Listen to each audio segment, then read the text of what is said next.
SRH మరియు RR release చేసినటువంటి players లో నన్ను షేక్ చేసినటువంటి ప్లేయర్స్ ఎవర్రా అంటే ఫస్ట్ ఎస్ఆర్హెచ్ గురించి మాట్లాడేసుకుందాం.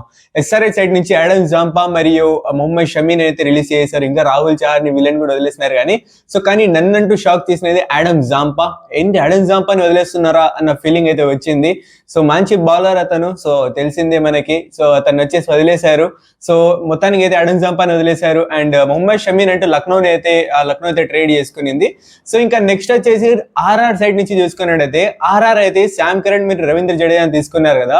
సో శామ్ కరణ్ కోసము మహేష్ తీక్షణ లేదా హసరం గానీ ఎవరినో ఒకరు వదలాల్సింది. సో అక్కడ వచ్చేసి ఇద్దరిని వదిలేశారు. సో ఇక్కడ నాకు కొంచెం హసరం గాని పెట్టుకొని ఉంటే మంచిగా ఉండేదేమో అన్న ఫీలింగ్ అయితే నాకైతే కలిగింది.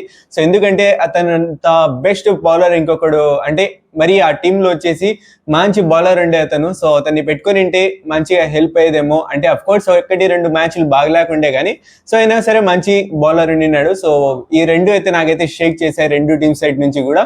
సో మొత్తం లిస్ట్ కావాలంటే లాంగ్ వీడియో అప్లోడ్ అయిపోయింది యూట్యూబ్ ఛానల్లో. సో ఇక్కడ క్లిక్ చేయండి అండ్ ఛానల్ వెళ్ళండి, అక్కడైతే మీకైతే దొరికిస్తుంది. అండ్ ఇక్కడ డిస్క్రిప్షన్ లో లింక్ కూడా ఇచ్చేస్తాను, అక్కడైతే వెళ్ళిపోయి చూసేయండి మిగతా 8 టీమ్స్. సో మీరు ఏ టీము ఏ ప్లేయర్ మీకు షాక్ చేశారో ఖచ్చితంగా కమెంట్ రూపంలో తెలియచేయండి.